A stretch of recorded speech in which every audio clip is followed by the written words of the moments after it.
Good morning, good morning, good morning, good morning mga langga. I'm in school now. Dito ako sa galing ako sa faculty room. Kinuha ko yung aking mga ibang gamit. Kumusta po ang lahat? Ay! Kumusta po ang lahat? So, sana lahat po ay nasa mabuting kalagayan. Less happy. Okay. So, start na naman tayo ng ating Tuesday. Pasok tayo sa ating... wait lang. Kailangan ko tong buksan. Kailangan ko na namang karatihin tong aking pinto. So, ayan. Napakadilim po ng ating ating classroom. Bubuksan natin. So, kahapon, yan po yung pinagkaabalahan ko. So, before, my table was placed there. Yan. So, medyo makalat siya because I have to transfer the table at the back na. So, hindi na siya dito. Usually, dito nyo nakikita yung aking table. But, now, it's at the back na. So, doon na po tayo magstay. Yan. So, panibagong, set up na naman ng ating table. Buksan muna natin yung ating mga ilaw at ang ating electric fan. Para pagpasok ng ating mga pupils, fresh na yung kwarto natin. Yan. So dito na tayo. Ito na yung ating bagong setup. Yan. Dito pa yung ating chocolate. Hindi pa tayo makamove on sa ating chocolate. Hindi ko alam, kung kakainin ko siya or itatabi. So, ilan na lang to? 2, 4, 6 na lang siya. So, I have given away the 6 pieces na. I haven't eat one yet. So, yung isa, ibibigay ko sa best friend ko. So, mayroon akong 5. So, ito yung kakainin ko. One piece a day. Pawis na pawis yung mukha, be. Okay, so, let's start our day. Today is another day para, maging masaya. So, okay lang yung mga problema. Part na sila. It's part of life. And all we have to do is to deal with it. We cannot escape it all the time. So, we have to face and be strong na lang para, makasurvive. Okay, so, balikan ko kayo ha. Mag-prepare lang ako ng aking breakfast. Hello, grabe yung pawis.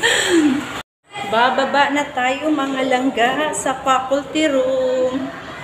At atin ang kakainin ang ating egg. Wala tayong ibang food. Egg lang. Ay nako. Ay nako. Wala tayong budget. Yan. Ang baho dito kapag umaga. Ang baho. Diyan muna kayo ha. Hello, I'm back. So, it's 4 o'clock na in the afternoon mga langga and we're going home now. Maglagay lang ako ng konting lipstick para hindi putlang-putla naman yung labi natin, no?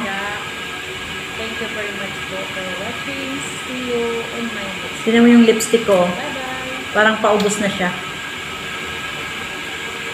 Gaganyanin na lang natin to. We will use our fingers to apply because our lipstick is almost gone now. But as I've said, I will not buy anything this year up to January. That's my goal. No to buy challenge. Let's stick to that. Yesterday, I was in TikTok and I saw a very nice bag and it's only 300 pesos. But I almost got it. Muntik na akong mapa-order, but I remember my challenge. I remember the challenge for myself not to buy anything. So, iniris ko siya agad. Kinancel ko kagad yung order ko na bag. Because I have to save and save as much as I can. So, nag-ano lang tayo, no? Nagpa-foundation kasi lalabas na tayo. Honestly, my face is not, it doesn't look like this in actual. I just don't know why. Maybe because of my camera, the light. Oh, I don't know. But in actual, my face don't look like this. Kaya gusto ko dito ang ganda ng aking face. But it's not really. Yan. So, uwi na tayo. So, kanina pala, I was not able to take a video, but nagbebenta ako ng mga bangus. So, nag-order ako online. Napanood ko lang siya sa YouTube. It's like an app store which you can order. I think almost everything nandun. Mga frozen goods, vegetables, fruits, cleaning materials. Marami dun siya.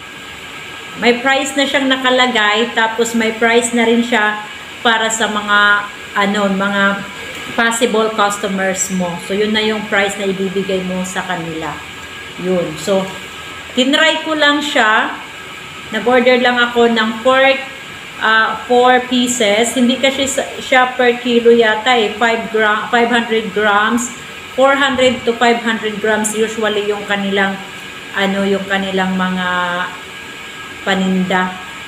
Kaya nag-order lang ako ng 4 na bangos, tapos 2 kilos of onions and garlic. Tinry ko lang siya.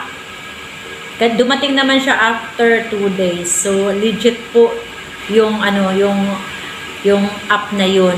So siguro later pag uwi ko ng bahay habang nagpapahinga, I will look at some items naman para ibenta.